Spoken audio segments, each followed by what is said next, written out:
কিভাবে সাফল্য অর্জন করবেন। আমি একটা পয়েন্ট আজকে উল্লেখ করে এই পয়েন্ট থেকে আলোচনা গুটিয়ে নিব ইনশাআল্লাহ। আমি জাস্ট একটা পয়েন্ট বলছি আপনাকে, সব কথা একদিনে বলা সম্ভব না। আল্লাহ রাব্বুল আলামিন বলেন কদ আফলাহা মান যাক্কাহা, সে ব্যক্তি সফল হয়ে গেছে যে ব্যক্তি তার আত্মাকে পরিশুদ্ধ করতে পেরেছে। ওয়া কদ খাবা মান দাসাহা, যে ব্যক্তি আত্মাকে পরিশুদ্ধ করতে পারে নাই সে ব্যক্তি ধ্বংস হয়ে গেছে। কিভাবে পরিশুদ্ধ করবেন? তিনটা হাদিস আপনাকে আগে শোনাই। এক, আল্লাহ রাব্বুল আলামিনের হাবিব মুহাম্মদ সাল্লাল্লাহু আলাইহি ওয়াসাল্লাম দরুদ পড়েন, বলেন সাল্লাল্লাহু আলাইহি ওয়াসাল্লাম। তিনি বলছেন যে আল্লাহর এমন কিছু বান্দা আছে যারা জান্নাতে প্রবেশ করবে যাদের অন্তরটা হবে পাখির মতো নরম। কার মতো? পাখির মতো। একটা হাদিস শুনলেন। 2 নম্বর হাদিস, আল্লাহর রাসূল সাল্লাল্লাহু আলাইহি ওয়াসাল্লাম বলছেন শহীদদের আত্মা যখন আল্লাহর কাছে পৌঁছায়, আল্লাহ রাব্বুল আলামিন সেই আত্মাগুলোকে সবুজ রঙের কিছু পাখির মধ্যে প্রদান করেন এবং সেই পাখিগুলো আরশের নিচে লণ্ঠন আছে এখানে বসে থাকে এবং তারা জান্নাতের যে কোনো জায়গায় যায়, ঘুরে খাবার খায়, আবার ফিরে আসে। আল্লাহ পাক তাদেরকে বলেন যে তোমরা কি চাও, তোমরা কি চাও? শহীদরা কিচ্ছু বলতে পারে না, কি চাইবো? আল্লাহ এত নিয়ামত দিয়েছেন, কি চাইবো? যখন আল্লাহ বারংবার প্রশ্ন করতে থাকেন তোমরা কি আর কিছু চাও, তোমরা কি আর কিছু চাও, তোমরা কি আর কিছু চাও, তখন শহীদরা শেষে বুঝে যে আমাদের কিছু না কিছু তো বলতে হবে এখন। তখন তারা বলে হে আল্লাহ, আমরা আরো একবার পৃথিবীতে যেতে চাই এবং তোমার পথে জীবন দিয়ে আবার ফিরে আসতে চাই। আল্লাহ পাক বলেন এই সুযোগ তো আর নেই, অতএব তোমাদের আর কিছু চাওয়ার নেই, তোমরা এখানেই থাকো। আরেকটা হাদিস শোনেন, রাসূলুল্লাহ সাল্লাল্লাহু আলাইহি ওয়াসাল্লাম বলেছেন, এই হাদিসটা ওমর রাদিয়াল্লাহু আনহু থেকেও এসেছে, যে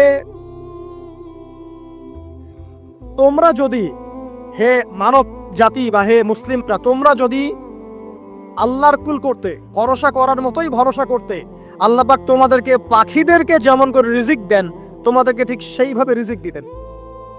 তোমরা কি লক্ষ্য করো না যে পাখিরা খালি পেটে বের হয়ে যায় বাসা থেকে সকালবেলা এবং সন্ধ্যাবেলা ভরা পেটে বাসায় ঢোকে? আপনাকে যে 3টা হাদিস শোনালাম, এই 3টা হাদিসে একটা শব্দ হচ্ছে কমন। শব্দটা কি বলেন? পাখি। পাখি কে? পাখি। আল্লাহ রাব্বুল আলামিন পাখিদের কাছ থেকে আমাদেরকে শিখতে বলছেন এবং বলছেন যে পাখিদের মনটা হয় খুব নরম, খুব সফট এবং তারা আল্লাহর প্রতি তাওয়াক্কুল করে পূর্ণ মাত্রায়। তারা সকালবেলা ভোরবেলা বের হয়ে যায় এবং সন্ধ্যাবেলা বাসায় ফেরে, খালি পেটে বের হয়, ভরা পেটে বাসায় ফেরে। এবং আল্লাহ পাক সবচেয়ে সম্মানিত মৌত যেটা শহীদের মৌত, সেই শহীদের আত্মাকে আল্লাহ পাক পাখির রূপ দিবেন। তাহলে পাখিটার বিষয়ে একটা ফোকাস করার দরকার আছে না? আচ্ছা, এখানে আসেন। পাখির মন হচ্ছে নরম, মানে পাখির মনটা তাসকিয়া, আত্মশুদ্ধিতে পরিপূর্ণ। কদ আফলাহা মান যাক্কাহা, সে ব্যক্তি সফল হলো যার হৃদয়টা পবিত্র, নিষ্পাপ, নিষ্কলুষিত হলো, সে ব্যক্তি সফল হবে ইনশাআল্লাহ। একটা কাজ এখানে খেয়াল করেন, পাখিরা সকালবেলা ভোরবেলা বের হয় আর সন্ধ্যাবেলা বাসায় ফেরে। এখনকার মুসলিমদেরকে দেখবেন দুপুরবেলা ওঠে, রাত 3টায় ঘুমায়। কথা কি বুঝেন নাই? পাখির একদম ভোরবেলা উঠে যখন ফজরের আজান দিচ্ছে ঠিক তার আগ মুহূর্তে পাখির কিচিরমিচির শুনছেন, তার মানে নামাজের ওয়াক্ত প্রায় চলে যাচ্ছে, তার মানে তার আল্লাহ পাকের হুকুমের সাথেই জেগে ওঠে, সূর্য ডুবে তারা ডুবে যায়। ঠিক এরকম সুন্নত ছিল নবী সাল্লাল্লাহু আলাইহি ওয়াসাল্লামের এবং সাহাবায়ে কেরামের। আজকে 1400 বছর পর মুসলিম জাতি এই সুন্নাহ ভুলে গেছে। আর আমাদের সুন্নত দেখবেন, যদি কোনো রকম উঠেও ফেলি ফজরে, আবার 12টা পর্যন্ত ঘুম, আরো বেশি। আর এই যুব সমাজ যারা আছো তোমরা, কেউই 3টা-4টার আগে ঘুমায় বলে আমার মনে হয় না। অলওয়েজ অনলাইনে পড়ে আছে, টিকটক নিয়ে, ফেসবুক নিয়ে, গার্লফ্রেন্ডের সাথে চ্যাটিং। পাখির মতো হতে পারলে পরে মনটা তো নরম হবে, তারপরে না তাসকিয়া অর্জন হবে। পাখির রুটিনটা কি? ভোরবেলা বের হয় আর সন্ধ্যাবেলা বাসায় ঢোকে। অতএব আমরা যদি রাসূলুল্লাহ সাল্লাল্লাহু আলাইহি ওয়াসাল্লামের সুন্নাহ মতো ওই ভোরবেলা উঠতে পারি আর আর্লি নাইট ঘুমিয়ে যেতে পারি এবং সারাদিন যদি রাসূলের সুন্নাহগুলোর উপর আমল করতে পারি, তাসকিয়া অর্জন হবে ইনশাআল্লাহ। কথা বুঝতে পারছেন? 2, পাখির মতো নরম মন লাগবে। এখনকার আমরা যারা বেঁচে আছি আমাদের মনগুলো কঠিন। কেমন কঠিন? পাথরের মতো কঠিন। আমরা যখন দেখি একটা মাইয়াতকে নিয়ে যাওয়া হচ্ছে জানাজায়, আমাদের কোনো ফিলিংস কাজ করে না। জানাজা যাচ্ছে, জানাজায় দাঁড়িয়ে মোবাইলটা টিপাটিপি করছে, জানাজার সাথে চলছে, কোনো ফিকির নাই যে এই জানাজা আমার হবে কালকে, ওই মোবাইল টিপাটিপি করছে। আমি এমনও দেখেছি, দাফন করা হলো মাইয়াতকে, দাফন করার পরে চারপাশে মানুষজন জড়ো হয়ে গল্প করছে, ভাই আপনার ওই জমিটার কি খবর, আপনার ওইটার কি খবর, বিজনেস কেমন চলছে, চাকরি কি অবস্থা? এই যে মাইয়াতকে পাশে দাফন করলো, কোনো ফিলিংস নাই, কোনো ফিলিংস নাই। আমি আত্মশুদ্ধির কথা বলছি। আত্মশুদ্ধির জন্য আপনার মনটাকে পাখির মতো সফট নরম করতে হবে। যখন আপনি সফট নরম করবেন এবং আত্মশুদ্ধি অর্জন করবেন, তখন দুই ডানা মেলে আপনি আকাশে উঠতে পারবেন ইনশাআল্লাহ। আত্মশুদ্ধি অর্জন না করতে পারলে ডানা কেটে পড়ে যাবে, তখন আর আকাশে উঠতে পারবেন না। কোন আকাশে? ওই যে শহীদের রূহ যে আকাশে চলে গেছে, ওই আকাশ। অতএব মন কেন কঠিন হলো প্রিয় ভাই? এক নাম্বার কারণ, আমরা শিরকের পাপে লিপ্ত আছি। এক নাম্বার, শিরকের পাপে লিপ্ত থাকা অবস্থায় মুসলিমদের মনটা কঠিন হয়ে গেছে। আপনি কি মনে করছেন আমরা শিরক করি না? মুসলিমরাও কবর পূজা করে, দেখবেন মুসলিমরাও দেখবেন অনেক ক্ষেত্রে মাজার পূজা করছে। আমি বলিনি যে অলিয়া উলিয়ার মাজার জিয়ারত করা যাবে না, আমি কথা বলছি না, কিন্তু আপনি মৃত মানুষের কাছে আপনার ভালো মন্দ চাইতে পারেন না। কথা বুঝতে পারেন নাই? আমরা অবশ্যই অলিয়া উলিয়াদের কবর জিয়ারত করব। এটা আপনাকে মৃত্যুর কথা স্মরণ করাবে। তাদের একটা রব আছে, যেটাকে আমরা প্রভাব বলি, এটা আপনার মধ্যে আসবে। আমরা অবশ্যই জিয়ারত করব। জিয়ারত করতে বলেছেন নবী সাল্লাল্লাহু আলাইহি ওয়াসাল্লাম, কারণ এটা আপনাকে পরকালের কথা কি করবে? স্মরণ করাবে। ওমরা করতে যান, আল্লাহ পাক সবাইকে তৌফিক দান করুন ওমরা হজ করার এবং বড় হজ করার, আমি দোয়া করি। ওখানে সবচেয়ে সেরা যে দৃশ্যগুলো দেখা যায় তার মধ্যে একটা রাসূলুল্লাহ সাল্লাল্লাহু আলাইহি ওয়াসাল্লামের রওজা। ওখানে গেলে চোখের পানি ঝরে না এমন কোনো মুসলিম নাই, আছে? নাই। আরেকটা সবচেয়ে মন নরম করা একটা দৃশ্য হচ্ছে জান্নাতুল বাকি, যেটা আমরা বাকিউল গারকাত বলি, যেখানে আপনি দেখবেন সাহাবায়ে কেরাম রাদিয়াল্লাহু আনহুমের কবর, যতদূর চোখ যায় তাদের কবর। কবরের কোনো মাজার নাই, সেখানে কোনো তাওয়াফ হচ্ছে না কবরকে কেন্দ্র করে, সেখানে কবরে কেউ ফুল চড়াচ্ছে না, একটা ছোট্ট পাথর দেখা যায়, খেলার কিছু না। পৃথিবীর সবচেয়ে শ্রেষ্ঠ মানুষগুলো সেখানে শুয়ে আছেন। ওখানে গিয়ে দাঁড়াবেন, দেখবেন নিজেকে তুচ্ছ বলে মনে হবে। আমি এই পৃথিবীতে আর কি করছি? সেরা মানুষগুলি মাটির নিচে, আমি এখানে কি করছি?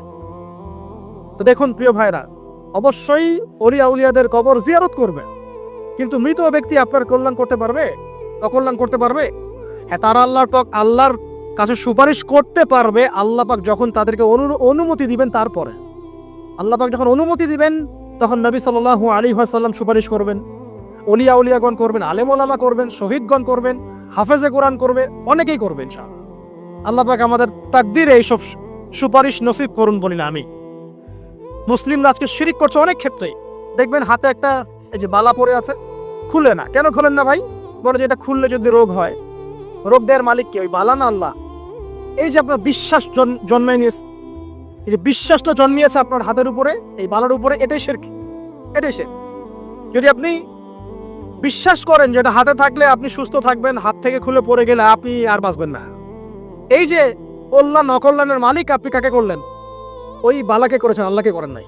এখানে শিরক হয়ে গেছে, খুবই সূক্ষ্ম শিরক।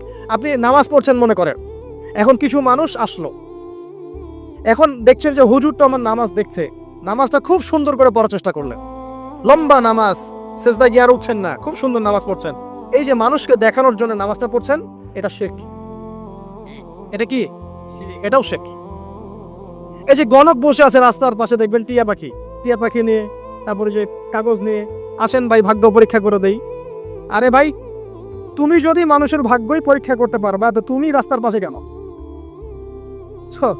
তোমার ভাগ্য কেউ পরীক্ষা করেনি কখনো? এতটুকু কমন সেন্স আমাদের নাই? ও যদি আমার ভালো মন্দ করতে পারে বা ভবিষ্যৎ বলতে পারে, তাহলে ও রাস্তার পাশে বসে আছে কিছু? ওর তো প্রাইম মিনিস্টার হওয়ার কথা, এখন ওর তো ইলেকশন করার কথা। তো দেখেন, এই যে ওখানে গিয়ে আমরা কি করি? ভাই আমার হাতটা দেখে দেন, ভাই আমার অতীত বলে দেন, ভবিষ্যৎ বলে দেন, এবং এগুলো দিন দিন বাড়ছে। কিন্তু এই রাশিফল, কবিরাজি, গণকি, এগুলো দিন দিন বাড়ছে। এবং আমি লক্ষ্য করছি দিন দিন আরেকটা জিনিসও বাড়ছে, সেটা হলো জাদুবিদ্যার চর্চা করা। এবং গ্রামে গঞ্জে কুফুরি বাড়ছে না? কুফুরি করা, তাবিজ করা, বিচ্ছেদ করা, স্বামী স্ত্রীর বিচ্ছেদ করা, মেয়েকে বশ করা, সন্তানকে বশ করা, বাড়ছে না? সবই শিরক, এগুলো সবই কুফুরি। এগুলো মুসলিমরা করছে না? মুসলিমরা এসব শিরকে লিপ্ত আছে বলেই তো অন্তর কঠিন হয়ে গেছে। ফাকাসাত কুলুবুহুম, তাদের অন্তর কঠিন হয়ে গেছে। তো একটা হাদিস বলে এখানে খালি, নবী সাল্লাল্লাহু আলাইহি ওয়াসাল্লাম বলছেন, যদি কেউ কোনো গণকের কাছে যায়, গিয়ে বলে দেখেন তো আমার হাতটা একটু, ও কিন্তু বিশ্বাস করে না যে এ ভবিষ্যৎ বলতে পারে, খালি এমনি বলেছে একটু দেখেন তো, বলার সাথে সাথেই 40 দিনের নামাজ কবুল হবে না। আর যদি তার বলা কথায় বিশ্বাস করে যে হ্যাঁ তোমার ভবিষ্যৎ খুব ভালো, তুমি চাকরি পাবা, এটা করবা সেটা করবা, এবং সে বিশ্বাস করলো হ্যাঁ এটাই হবে, তখন নবী সাল্লাল্লাহু আলাইহি ওয়াসাল্লাম বলছেন সে যেন আল্লাহর পক্ষ থেকে যা নাজিল হয়েছে, মানে এই যে কোরআনুল কারীম, এই কোরআনকে যেন সে অস্বীকার করলো, মানে কুফরি করলো। এগুলো আমরা করছি না ভাই? অনেক কিছু করছে। আমরা স্তম্ভের পূজা করছি, অনেক মুসলিম আগুনের পূজা করছে। আগুন জ্বালিয়েছেন, মাথা নত করছেন কেন? আগুনের সামনে আপনি মাথা নত করবেন কেন? আপনি একটা স্তম্ভের সামনে, গাছের সামনে দাঁড়িয়ে মাথা নত করে ধ্যান করবেন কেন? আপনি মেডিটেশন করছেন কি জন্য? আপনাকে নামাজ দেয়া হয় নাই? 5 ওয়াক্ত নামাজ দেয়া হয় নাই? নামাজের চেয়ে বড় মেডিটেশন কিছু আছে নাকি? আপনি ধ্যান করছেন কি জন্য? অনেক মুসলিম তো জিনের উপাসনা করছে, জানেন? অনেক মুসলিম জিনকে তাবে করার চেষ্টা করছে। আর জিন বলে একটা জাতি আছে, এটা সত্য। এরকম প্রতিটা ক্ষেত্রে শিরক আছে। শিরক কথায় আছে, কাজে আছে, বিশ্বাসে আছে। দেখবেন মুসলিমরাই আল্লাহ ছাড়া অন্য কারো কাছে দোয়া করছে, মুসলিমরা নজর মানত করছে অন্য জায়গায়। আল্লাহর জন্য নজর মানত করছে না, অন্য কাউকে সন্তুষ্ট করার জন্য করছে। সন্তান হয় না, এখন কি হবে? সন্তান হয় না তো অমুকের কাছে যাও, সেখানে গিয়ে বকরি জবাই দাও, সন্তান হবে। সুবহানাল্লাহ। তো এই পদ্ধতি ইব্রাহিম আলাইহিস সালামের জানা ছিল না? যে শেষ বয়সে তিনি বলছেন রব্বি হাবলি মিনাস সালিহিন। আপনি দোয়া করতে পারেন না? সন্তান হবে না কেন? আল্লাহ পাক তাকদিরে লিখে রাখলেন, অবশ্যই হবে। আর আল্লাহ পাক তাকদিরে না লিখলে কিভাবে হবে? তাকদিরে যে ব্যক্তি বিশ্বাস করে না, সে ব্যক্তি হতাশ হয়। যা কিছু হচ্ছে আমাদের জীবনে সবই তাকদির, এর বাইরে একটা মানুষও যেতে পারবে না। প্রিয় ভাইরা, কথায়, কাজে এবং চিন্তায় আমরা অনেক শিরিক করছি। শিরিকের কারণে আমাদের অন্তর কঠিন হয়ে গেছে। আরো কেন কঠিন হচ্ছে? বেদাত।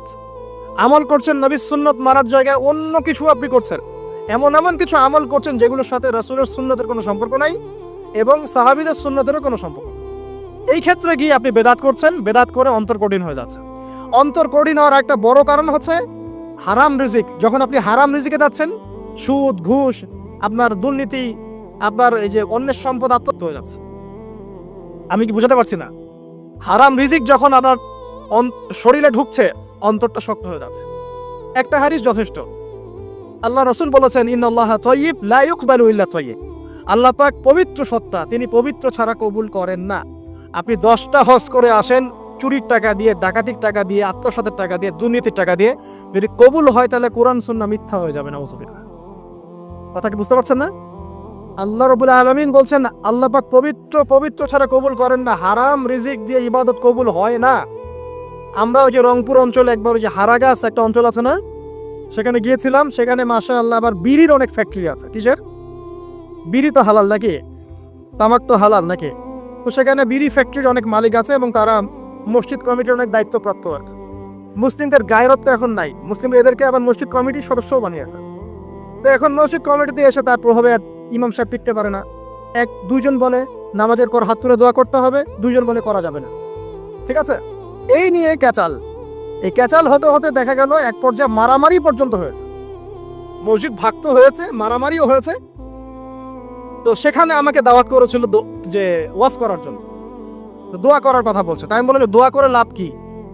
দোয়া করলেই বাকি, না করলেই বাকি, রিজিকটাই তো হারাম। আপনি তো তামাকের টাকা খাচ্ছেন, তামাক। আপনি মাদকের টাকা খাচ্ছে, এটা কি হালাল না হারাম? তো হারাম টাকা দিয়ে হাত তুলে দোয়া করলেই কি, না করলেই কি? দোয়া তো উঠছে না উপরে। আগে হারাম রিজিক ছাড়েন, তারপর দোয়া করুন। তো রিজিক হারাম হওয়ার কারণে আমাদের কি হচ্ছে? অন্তরটা কি হচ্ছে ভাই? কঠিন হচ্ছে। ওই পাখির মতো আর মুক্ত আকাশ উঠতে পারবে না। তারপরে সামনে যান, আরো কেন কঠিন হয়? বস্তুবাদিতা, দুনিয়া। সারাদিন দুনিয়ার ফিকির, দুনিয়ার চিন্তা। খাবো কি, করবো কি, ব্যাংক ব্যালেন্স, টাকা পয়সা, স্ট্যাটাস, সারাটা দিন দুনিয়ার দুনিয়া। ঘুম থেকে ওঠা থেকে নিয়ে শুরু করে ঘুমানো পর্যন্ত খালি দুনিয়া। যারা দুনিয়ার নেশায় মত্ত হয়ে আছে, এদের অন্তরটা কঠিন হয়ে যায়। এই অন্তরটা পাখির মতো হতে পারবে না। ঠিক আছে কথা? যারা দুনিয়ার নেশায় মত্ত হয়ে আছেন, এই অন্তরটা কঠিন হয়ে যাবে, পাখির মতো হতে পারবে না। তারপর কি? আরো সামনে যান। দিনই জ্ঞান চর্চা না করা অন্তর কঠিন হওয়ার কারণ। আর কি কারণ? পাপ করা। পাপ যত বেশি আপনি পাপ করবেন, যত বেশি পর্ন দেখবেন, যত বেশি মাদক খাবেন, যত বেশি জুয়া খেলবেন, যত বেশি অহেতুক সময় নষ্ট করবেন, যত বেশি আপনি অন্যের ক্ষতি করবেন, ঠিক আছে, নিরপরাধ মানুষের উপর নির্যাতন করবেন, যত বেশি আপনি পাপ করবেন, পাপ, এই পাপ করতে করতে করতে মানুষের অন্তর কঠিন হয়ে যায়। ইবনুল কাইয়্যিম রাহিমাহুল্লাহ বলেছেন যে পাপ করতে থাকলে মানুষের অন্তর কঠিন হয়ে যেতে থাকে এবং ইস্তেগফার আর জিকির করলে গিয়ে মানুষের অন্তর আবার নরম হতে থাকে। পাপের উপর পাপ করতে থাকলে মানুষের অন্তর কঠিন হতে থাকে। এই বিষয়ে রাসূলুল্লাহ সাল্লাল্লাহু আলাইহি ওয়াসাল্লাম বলেছেন, যখন মানুষ একটা পাপ করে কলবের মধ্যে একটা কালো দাগ পড়ে যায়, যখন আরো একটা পাপ করে আরেকটা কালো দাগ পড়ে যায়, এভাবে যখন পাপ করতেই থাকে তখন পুরো কলবটাই কালিমা পূর্ণ হয়ে যায়। এই অবস্থায় যদি সে তওবা করে আল্লাহ পাক মাফ করে দিবেন। যদি এই অবস্থায় তার মৃত্যু হয়ে যায়, তার আত্মাটা থেকে দুর্গন্ধ বের হতে থাকে, যে আত্মাটা কবজ করতে পর্যন্ত মালাকুল মউত মানে ঘৃণা পোষণ করে। কথা কি বুঝতে পারছেন? যখন অন্তর পাপ করতে করতে কলুষিত হয়ে যাবে, ওয়াকাদ খাবা মান দাসাহা, যখন পাপ করতে করতে অন্তর কলুষিত হয়ে যাবে, তখন আপনার এই মালাকুল মউত পর্যন্ত ওই আত্মাটাকে বের করার সময় ঘৃণা করবে, দুর্গন্ধযুক্ত। আল্লাহ পাক আমাদেরকে পাপ থেকে বাঁচিয়ে রাখুন। আমি এরকম কিছু কাজ আছে, বস্তুবাদিতা, শিরক, বেদাত, হারাম রিজিক, সারাদিন দুনিয়ার ফিকির নিয়ে থাকা, ঠিক আছে, অন্যের ক্ষতি করা, পাপ কন্টিনিউয়াসলি করতে থাকা এবং দিন ছেড়ে দেওয়া, দিনের এলেম ছেড়ে দেওয়া, আল্লাহ পাকের আনুগত্য ছেড়ে দেওয়া, এই কাজগুলো করতে থাকলে মানুষের অন্তর কি হয়? কঠিন হয়ে যায়। এখন সলিউশন কি বলেন? 5 মিনিটে আমি সলিউশন বলছি, কেমন করে আপনি এটাকে নরম করবেন আর পরিশুদ্ধতা অর্জন করবেন এবং ওই পাখির মতো মুক্ত আকাশে উড়বেন। কিভাবে বলবো? 1 নাম্বার, অবশ্যই শিরক ত্যাগ করতে হবে। কি করতে হবে? শিরক ত্যাগ করতে হবে। আল্লাহ পাকের তাওহীদের উপর থাকতে হবে। আল্লাহ পাক তৌফিক দান করুন। লং কিছু বলার সময় নেই আমার হাতে, একটা বই বলছি, কিতাবুত তাওহীদ। কি নাম? কিতাবুত তাওহীদ। এই বইটা অনেক ভার্সন বাজারে বের হয়েছে, কিনে দেখবেন শিরক কত প্রকার, কি তাওহীদ কাকে বলে, কত প্রকার কি। যেটা বুঝবেন না, মাদ্রাসা চলে যাবেন, আলেম ওলামার কাছে গিয়ে জিজ্ঞাসা করুন, হুজুর এটা বুঝি নাই। ঠিক আছে? 1 নাম্বার, শিরক ত্যাগ করতে হবে। 2 নাম্বার, আপনাকে তাওহীদে থাকতে হবে, এটা এক, অন্তর নরম করার কথা বলছে। 2 নাম্বার, সুন্নতের উপর আমল করতে হবে। ওই যে পাখির কথা বললাম, যে সকালবেলা বের হয় আর সন্ধ্যাবেলা কি করে? বাসায় ফেরে। খালি পেটে বের হয়, ভরা পেটে বাসায় ফেরে। তার মানে আমাদেরকেও সকাল সন্ধ্যাটা কাটাতে হবে নবী সাল্লাল্লাহু আলাইহি ওয়াসাল্লামের সুন্নত অনুযায়ী।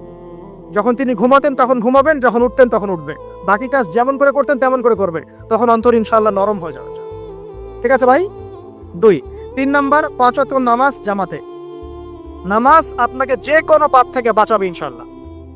ভাই জেনা করছেন, নামাজ পড়েন, তাও তওবা করে নামাজ পড়েন।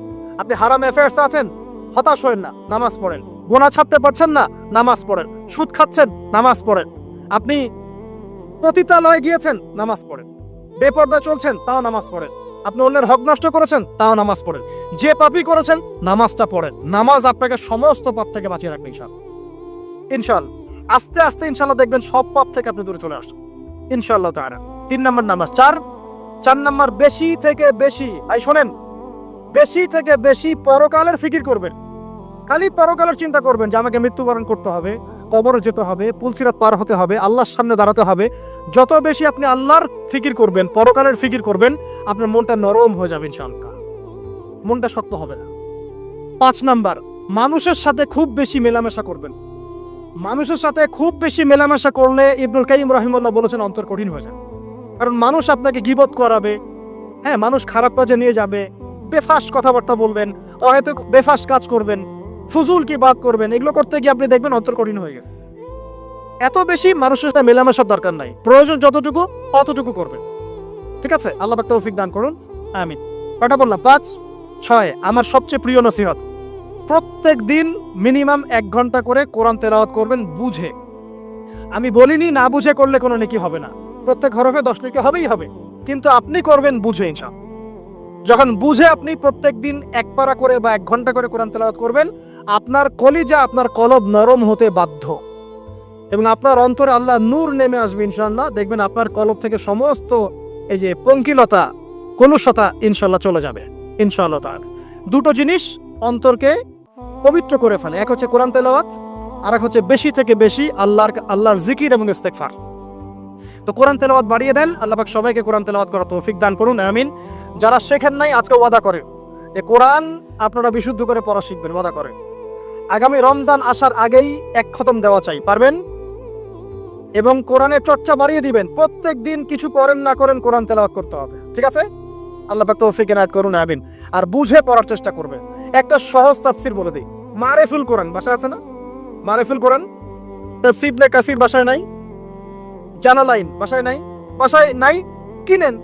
সারাদিন তো অনেক টাকা পয়সা খরচ করছেন, 3টা তাফসীর কিনেন, জালালাইন কিনেন, মারিফুল কোরআন কিনেন, ইবনে কাসির কিনেন, বাসায় গিয়ে পড়া শুরু করেন। পারবেন না? যে আয়াতটা বুঝবেন না, ওলামায়ে কেরামের কাছে যাবেন, গিয়ে বলবেন হুজুর এটা বুঝি না, বুঝাই দেন। নিজের যে ব্যাখ্যা করতে যাবেন না। ব্যাখ্যা করলে দেখবেন এক যে পণ্ডিত বেড়েছে, কিছু পণ্ডিত কোরআন পড়ে বলে কোরআনই মানি, হাদিস মানি না।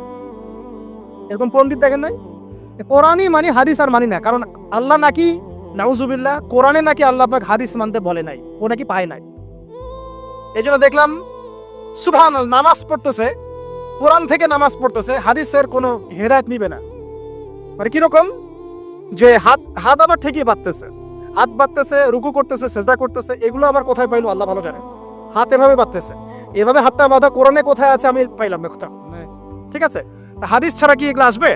হাত বাঁধলো, সেজদায় গিয়ে সুবহান রাব্বিয়াল আ'লা বলছে না, বলছে আসলামতু লিরাব্বিল আলামিন। এটা কোরআন থেকে বলছে। অথচ নবী সাল্লাল্লাহু আলাইহি ওয়াসাল্লাম হাদিস থেকে বলছেন সুবহান রাব্বিয়াল আ'লা, সুবহুন কুদ্দুসুন রব্বুল মালাইকাতি ওয়ার রূহ, সুবহানাকা আল্লাহুম্মা রাব্বানা ওয়া বিহামদিকা আল্লাহুম্মা ইগফির। এগুলো নাই, ও বলছে আসলামতু লিরাব্বিল আলামিন। মানে কোরআন মানি, হাদিস মানি না। এত বেশি পণ্ডিত হওয়ার দরকার নাই। এরা যে ইচরা পাকা টাইপের পণ্ডিত। ওমর রাদিয়াল্লাহু আনহুর যুগে বেঁচে থাকলে এদেরকে পিটাই সোজা করে ফেলাইতো। ফাইজলামি শুরু করছে, কোরআন মানি, হাদিস মানি না।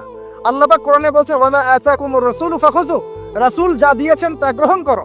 ওয়া মা নাহাকুম আনহু ফান্তাহু, রাসূল যা নিষেধ করছেন দূরে থাকো। রাসূল যা দেন সেটা হাদিস না, রাসূল যা দেন সেটা সুন্নাহ না।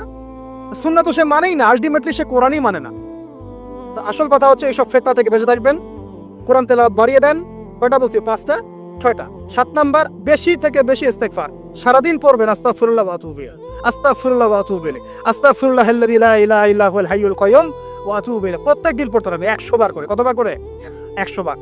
8 নাম্বার, বেশি বেশি আল্লাহর জিকির, চলতে ফিরতে জিকির। সুবহানাল্লাহ, আলহামদুলিল্লাহ, লা ইলাহা ইল্লাল্লাহ, আল্লাহু আকবার, লা হাওলা ওয়ালা কুওয়াতা ইল্লা বিল্লাহ। বলবেন হাসবুনাল্লাহু ওয়া নি'মাল ওয়াকিল। ঠিক আছে? সুবহানাকা আল্লাহুম্মা রাব্বানা ওয়া বিহামদিকা আল্লাহুম্মা ইগফিরলি, সুবহানাল্লাহি ওয়া বিহামদি আদাদা খালকি ওয়া রিদা নাফসি ওয়া জিনাতা আরশি ওয়া বিদাদা কালিমাতি। যত জিকির আছে সব করবে, জিকির বাড়াবেন। যত জিকির বাড়াবেন অন্তর পরিশুদ্ধ হবে ইনশাআল্লাহু আযজা ওয়া জাল। কয়টা বলছে? 8। আর 2টা বলি 9। অন্যের হক নষ্ট করবেন না।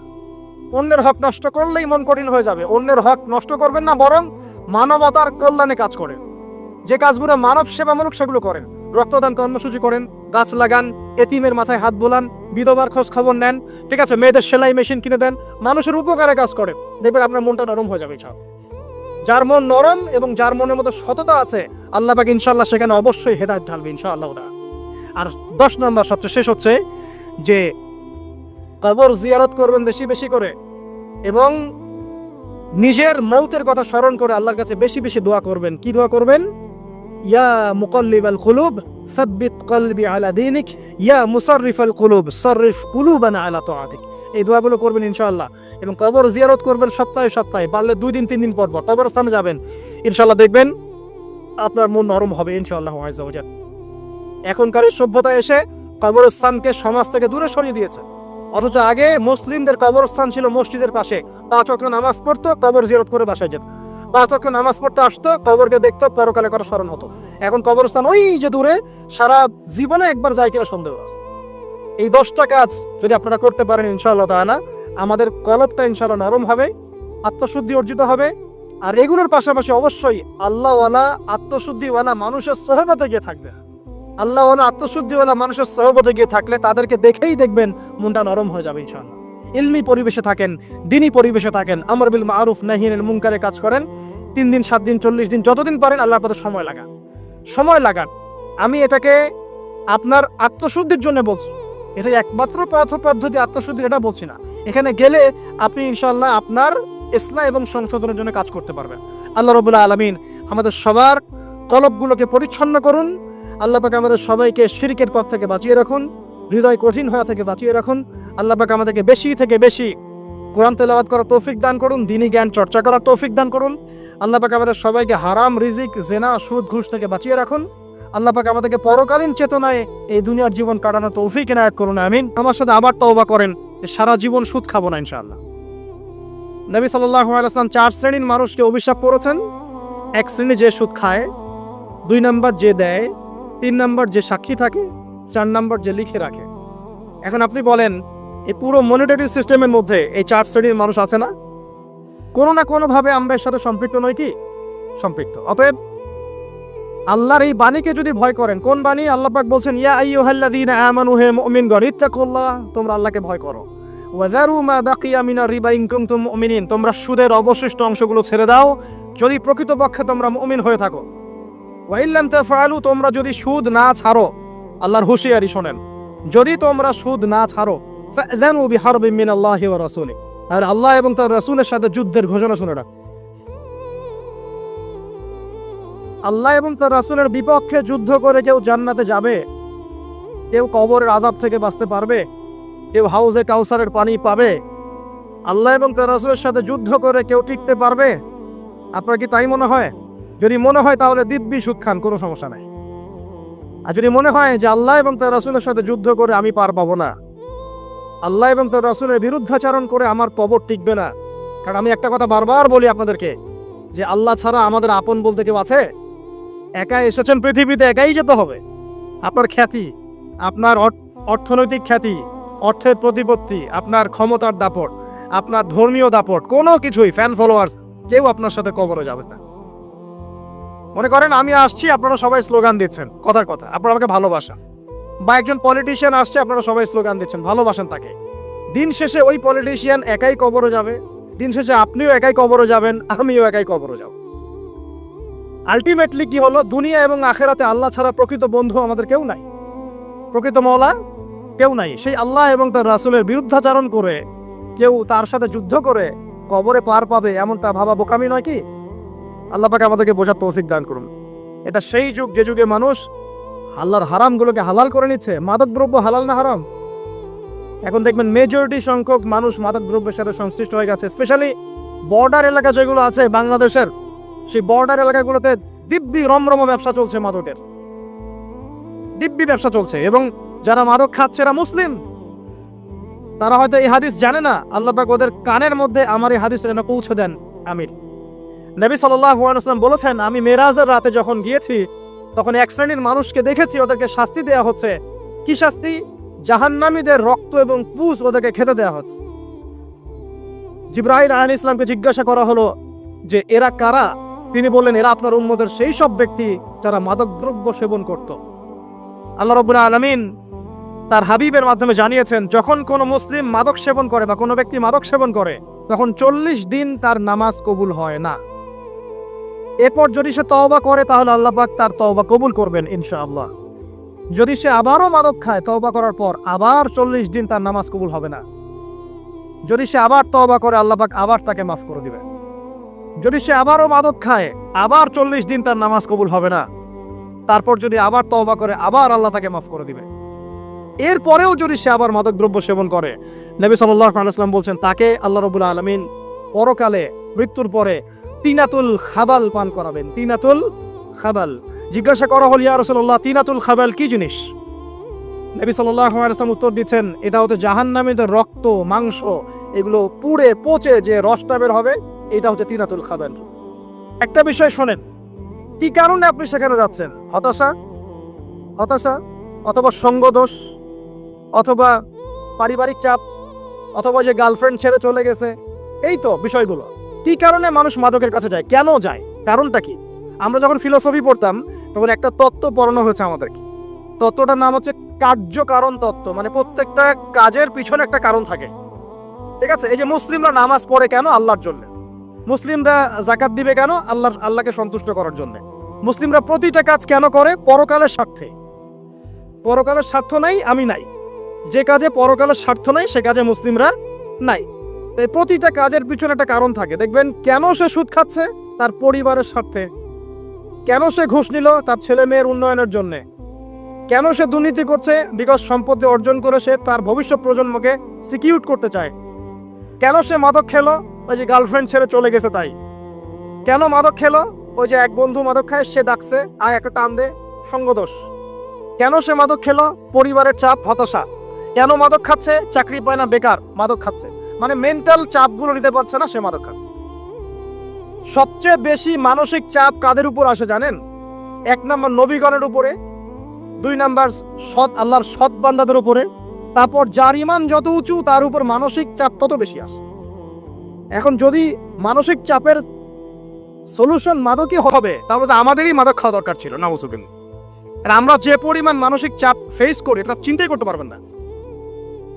যে যত বড় দায়িত্বশীল যারা পলিটিশিয়ান ওদেরকে জিজ্ঞাসা করবে তারা কি পরিমাণ মানসিক চাপ নিয়ে ঘোরে। আপনার কাছে মনে হচ্ছে যে একটা ক্ষমতা পেয়েছেন, খুব মানে উনি অনেক বড় ক্ষমতাধর, উনি অনেক ভালো আছেন, উনি মোটেই ভালো নাই। ওনাকে জিজ্ঞাসা করেন, উনি মোটেই ভালো নাই। এই মানুষের যে পেরেশানি, যে চাপ, এগুলো নিতে নিতে তার স্ট্রোক হয়ে যাচ্ছে, হার্ট স্ট্রোক হচ্ছে, ডায়াবেটিস হচ্ছে, হাই ব্লাড প্রেশার, ইসিজি করো, দেখবেন। এ কারণে মানসিক চাপটা রিলিজ করতে হবে, তাই তো? এই মানসিক চাপ রিলিজ করতে গেলে মাদকই সলিউশন নয়। সলিউশনটা কি? এই যে আমার হাতে এখানে আছে একটা কোরআন। মানসিক চাপ থেকে আপনাকে মুক্তি দিবে আল কোরআনুল কারীম, আর কিচ্ছু না। আরেকটা বিষয় কোরআনের সাথে, সেটা হলো প্রথমে বলেছি 5 ওয়াক্ত নামাজ। আপনি ওযু করে সুন্দর করে 5 ওয়াক্ত নামাজ জামাতে পড়বেন, ডেইলি 1 ঘন্টা করে কোরআন তেলাওয়াত করবেন, সময় পেলে একটু হাদিস পড়বেন, 2-4 টাকা দান সদকা করবেন, ভালো কাজের সাথে থাকবেন, অন্যায় কাজে যাবেন না, ইসলামকে এগিয়ে নেওয়ার জন্য আমর বিল মারুফ নাহি আনিল মুনকারের কাজ করবেন। আপনার চেয়ে সুখী কোনো মানুষ পৃথিবীতে নাই। আপনাকে আমি দেখাচ্ছি, সূরা কাহফ খুলে দেখেন। যুলকারনাইন একজন বাদশা, তিনি মাশরিক মাগরিব সব জয় করেছেন, মানে পূর্ব পশ্চিম পুরোটাই তার রাজত্ব। এত দাপট ছিল সেই বাদশার যে যেদিক দিয়ে যাবে সেনাবাহিনী নিয়ে সেদিকটাই জয় করে ফেলবে, সুবহানাল্লাহ। এবং তিনি উদ্ধত অহংকারী ছিলেন না, তিনি আল্লাহর অনুগত বান্দা ছিলেন। একটা কওমের মধ্যে গেলেন, সেই কওমটা ছিল পাহাড়ের মাঝখানে, 2 পাহাড়ের মাঝখানে। এখন ওই কওম তাকে বলছে, ইয়া যুলকারনাইন, হে যুলকারনাইন, ইন্না ইয়াজুজ ওয়া মাজুজ মুফসিদুনা ফিল আরদ। ভালো করে বোঝেন, হে যুলকারনাইন, নিশ্চয়ই ইয়াজুজ আর মাজুজ এই 2 শ্রেণীর মাখলুক, তারা পৃথিবীতে ফাসাদ সৃষ্টি করে বেড়াচ্ছে। কি করছে? সারা পৃথিবীতে ফাসাদ সৃষ্টি করে বেড়াচ্ছে। ফাহাল নাজআলু লাকা খরজান আলা আন তাজআলা বাইনানা ওয়া বাইনাহুম সাদ্দা। হে যুলকারনাইন, আমরা কি আপনাকে ট্যাক্স দিব, কর দিব, যে আপনি ওদের আর আমাদের মাঝখানে একটা প্রাচীর নির্মাণ করে দিবেন, যে ওরা আমাদের কাছে আর আসতে পারবে না? কারা এটা? ইয়াজুজ আর মাজুজ। এই ইয়াজুজ আর মাজুজকে যুলকারনাইন আলাইহিস সালাম তিনি প্রাচীর নির্মাণ করে দিলেন লোহা এবং এই যে তামা দিয়ে। এরপর তারা আর ওই কওমের ক্ষতি করতে পারলো না। কিয়ামতের আগে আগে তারা বের হয়ে আসবে এবং সারা বিশ্বে ফাসাদ সৃষ্টি করবে। এখনো তারা বের হয়ে আসছে, আমি সেটা বলছি না, কিন্তু এখন পুরো বৈশ্বিক প্রেক্ষাপটে যারা বিশ্বে ফাসাদ সৃষ্টি করে বেড়াচ্ছে, এদের মধ্যে এই ইয়াজুজ মাজুজের খাসলত আছে, চরিত্র আছে। আর আমরা কি করছি ভাই? আমরা শুধু কাজ যতটুকু না করছি তার চেয়ে বেশি আমরা আয়ু আশা শোডাউন করছি। দেখেন, বেশিরভাগ মানুষ আমাদের নামাজের খবর নাই, বেশিরভাগ মানুষ তাজকিয়া আত্মশুদ্ধির খবর নাই, ভালো আলেমের কাছে এসে পড়ে থাকবে কোনো খবর নাই, কোরআন পড়া শিখবে এসবের খবর নাই। যেগুলো করলে কোনো সমস্যা হয় না বা অল্প পরিশ্রমে করা যায়, ওই যে ঘরের মধ্যে শুয়ে শুয়ে ফেসবুকে 2 লাইন লেখা যায়, খুব সহজ, লিখলেন আবার শুয়ে গেলেন, কোনো সমস্যা নাই। কোনো কনস্ট্রাকটিভ সুদূর প্রসারী কাজ আমাদের হচ্ছে না। যেটা হচ্ছে এটা প্রয়োজনের তুলনায় নিতান্তই নগণ্য। এই কারণে আমাদের যারা দিন, আমরা যারা বুঝি, যাদের মধ্যে ইসলামের চেতনা আছে, ইসলামকে ভালোবাসি, আমরা যারা চাই দিন এগিয়ে যাক, আমাদের কনস্ট্রাকটিভ কাজ করতে হবে, মানে সুদূর প্রসারী কাজ করতে হবে। শৈথিল্যতাবাদীও হবেন না, আবার চরমপন্থীও হবেন না, মধ্যমপন্থী হয়ে ইসলামকে, কোরআনকে এবং হাদিসকে হাতে নিয়ে উম্মার ঐক্যের স্বার্থে, দেশ জাতি জনগণের ঐক্যের স্বার্থে এগিয়ে যান। আল্লাহ পাক আপনাদের হাতকে শক্তিশালী করুন, দোয়া করি। এখানে খুবই স্মার্ট হতে হবে এবং বেসিক কাজগুলো খুব বেশি করে করতে হবে। বেসিক কাজ কি ভাই? বেসিক কাজ হচ্ছে আপনার নামাজ, বেসিক কাজ আপনাকে কোরআন শিখতে হবে, বেসিক কাজ আপনাকে আরবি শিখতে হবে, বেসিক কাজ আপনি যেখানে পড়াশোনা করছেন এই পড়াশোনা করে ওই জ্ঞানটাকে দিয়ে ইসলামের খেদমতে আপনাকে কল্যাণে কাজ করতে হবে। বেসিক কাজ যেখানে আপনাকে আল্লাহ পাক দায়িত্ব দিবেন সেখান থেকেই আপনাকে দিনের খেদমত করতে হবে। ডক্টর হন, দিনের খেদমত করেন, ইঞ্জিনিয়ার হন, দিনের খেদমত করেন, পলিটিশিয়ান হন, কোনো আপত্তি নাই, আমরা আপনাকে ভোট দিব ইনশাল্লাহ, আমরা আপনাকেই ভোট দিব ইনশাল্লাহ। আপনি ওখানে গিয়ে দিনের খেদমত করেন, আল্লাহ পাক তৌফিক দান করুন। কথা কি বুঝতে পারছেন? ইসলাম ক্ষমতা জোর করে আদায় করে নেওয়ার জন্য আসে নাই। আবু যার রাদিয়াল্লাহু আনহু কি বলছেন জানেন? আবু যার রাদিয়াল্লাহু আনহুকে নবী সাল্লাল্লাহু আলাইহি ওয়াসাল্লাম বলছেন, আবু যার, তুমি দায়িত্ব চেয়ে নিও না, কারণ যদি তুমি দায়িত্ব চেয়ে নাও তখন আল্লাহর পক্ষ থেকে তোমাকে সাহায্য করা হবে না, আর যদি মানুষ তোমাকে দায়িত্ব দেয় আল্লাহ তোমাকে সাহায্য করবে ইনশাআল্লাহ। কত চমৎকার সিস্টেম ইসলামে। আর এখন আমরা কি করি? আমাকে দেন, ও ভালো না আমি ভালো, ওরা সব খারাপ আমি ভালো, বুঝতে পারছেন না কিয়ামতের মাঠে কি কঠিন হিসাবটা দিতে হবে। আল্লাহ পাক আপনাদেরকে বোঝার তৌফিক দান করুন। এগুলো কল্যাণকর নয়, আপনার জন্য অকল্যাণ হতে পারে। তবে হ্যাঁ, যদি আপনার মধ্যে ঈমান থাকে, আপনার মধ্যে যোগ্যতা থাকে, অবশ্যই আপনি দায়িত্ব চেয়ে নেবেন এবং ইনশাআল্লাহ তখন আমরা আপনাকে দায়িত্ব দিব, আমরা আপনাকে ভোট দিব, আপনি জনগণের শাসন কার্য পরিচালনা করবেন, আল্লাহ আপনার হাতকে শক্তিশালী করবেন ইনশাআল্লাহ। আল্লাহ পাক আমাদের নিচু থেকে উঁচু মহলের সবাইকে হেদায়েত দান করুন, দোয়া করি আমি। ইসলাম কারো শত্রু নয়। মুসলিমের রক্ত ঝরানোর জন্য, কল্লা কাটার জন্য আমরা কিন্তু পৃথিবীতে আসি নাই। আমরা আমাদের আসল শত্রুদেরকে চিনতে ভুল করেছি। এই কারণে আমরা আপোষে হানাহানি কাটাকাটির মধ্যে লিপ্ত আছি। এই যে সামনে যে কি হবে আল্লাহ ভালো জানেন। দেখবেন কত মানুষ যে মুসলিম মারামারি করে মারা যাবে, আল্লাহ ভালো জানেন। এগুলো কাম্য নয়। আল্লাহ পাক আমাদেরকে বোঝার তৌফিক দান করুন। দেখুন ভাই, এই যুগের কথা বলতে গিয়ে এখানে আসলাম। ওই যে যুলকারনাইন যে ইয়াজুজ মাজুজের কথা বললো, এখনকার বিশ্ব যারা পরিচালনা করে দেখবেন তাদের মধ্যে ফাসাদ সৃষ্টি করার এই খাসলতটা থেকেই গেছে। সারা বিশ্বেরা ফাসাদ সৃষ্টি করছে। আমি কিন্তু বলিনি এরাই ইয়াজুজ মাজুজ, কথাকে আবার অন্যদিকে নিয়ে যায় না। আমি কিন্তু এই কথা বলি নাই। আমি বলছি তাদের মধ্যে এই চরিত্র দেখা যায়। এই যুগ সেই যুগ যখন আপনি মাদককে হালাল করে নিচ্ছেন, রিবাকে হালাল করে নিচ্ছেন, বেহায়াপনাকে হালাল করে নিচ্ছেন, কাপড় খোলাকে হালাল করে নিচ্ছেন। আপনি মুসলিম হয়েও দেখবেন শিরকে লিপ্ত আছেন। সুন্নতে লেবাস আছে কিন্তু আকীদার মধ্যে বেদাত থেকে গেছে। আপনি মুসলিম হয়ে হালাল হারাম রিজিকে পরোয়া করছেন না, দ্বীনের বেসিক জিনিসগুলো শিখছেন না। আল্লাহ পাক এই যুগের ফিতনাগুলো থেকে আমাদের মুসলিমদেরকে হেফাজত করুন, আমিন। কিভাবে সাফল্য অর্জন করবেন আমি একটা পয়েন্ট আজকে উল্লেখ করে এই পয়েন্ট থেকে আলোচনা গুটিয়ে নিব ইনশাআল্লাহ। আমি জাস্ট একটা পয়েন্ট বলছি আপনাকে, সব কথা একদিনে বলা সম্ভব না। আল্লাহ রাব্বুল আলামিন বলেন কদ আফলাহা মান যাক্কাহা, সে ব্যক্তি সফল হয়ে গেছে যে ব্যক্তি তার আত্মাকে পরিশুদ্ধ করতে পেরেছে। ওয়া কদ খাবা মান দাসাহা, যে ব্যক্তি আত্মাকে পরিশুদ্ধ করতে পারে নাই সে ব্যক্তি ধ্বংস হয়ে গেছে।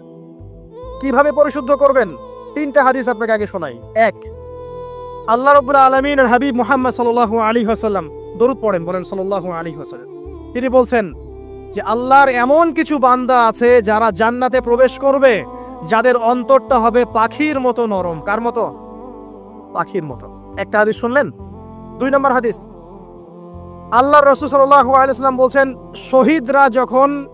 শহীদদের আত্মা যখন আল্লাহর কাছে পৌঁছায়, আল্লাহ রাব্বুল আলামিন সেই আত্মাগুলোকে সবুজ রঙের কিছু পাখির মধ্যে প্রদান করেন এবং সেই পাখিগুলো আরশের নিচে লণ্ঠন আছে এখানে বসে থাকে এবং তারা জান্নাতের যে কোনো জায়গায় যায়, ঘুরে খাবার খায়, আবার ফিরে আসে। আল্লাহ পাক তাদেরকে বলেন যে তোমরা কি চাও, তোমরা কি চাও? শহীদরা কিচ্ছু বলতে পারে না। কি চাইবো? আল্লাহ এত নিয়ামত দিয়েছেন, কি চাইব? যখন আল্লাহ বারংবার প্রশ্ন করতে থাকেন তোমরা কি আর কিছু চাও, তোমরা কি আর কিছু চাও, তোমরা কি আর কিছু চাও, তখন শহীদরা শেষে বুঝে যে আমাদের কিছু না কিছু তো বলতে হবে এখন। তখন তারা বলে হে আল্লাহ, আমরা আরো একবার পৃথিবীতে যেতে চাই এবং তোমার পথে জীবন দিয়ে আবার ফিরে আসতে চাই। আল্লাহ পাক বলেন এই সুযোগ তো আর নেই, অতএব তোমাদের আর কিছু চাওয়ার নেই, তোমরা এখানেই থাকো। আরেকটা হাদিস শোনেন, রাসূলুল্লাহ সাল্লাল্লাহু আলাইহি ওয়াসাল্লাম বলেছেন, এই হাদিসটা ওমর রাদিয়াল্লাহু আনহু থেকেও এসেছে, যে তোমরা যদি, হে মানব জাতি বা হে মুসলিমরা, তোমরা যদি আল্লাহর কুল করতে, ভরসা করার মতোই ভরসা করতে, আল্লাহ পাক তোমাদেরকে পাখিদেরকে যেমন করে রিজিক দেন তোমাদেরকে ঠিক সেইভাবে রিজিক দিতেন। তোমরা কি লক্ষ্য করো না যে পাখিরা খালি পেটে বের হয়ে যায় বাসা থেকে সকালবেলা এবং সন্ধ্যাবেলা ভরা পেটে বাসায় ঢোকে? আপনাকে যে 3টা হাদিস শোনালাম, এই 3টা হাদিসে একটা শব্দ হচ্ছে কমন। শব্দটা কি বলেন? পাখি। পাখি কে? পাখি।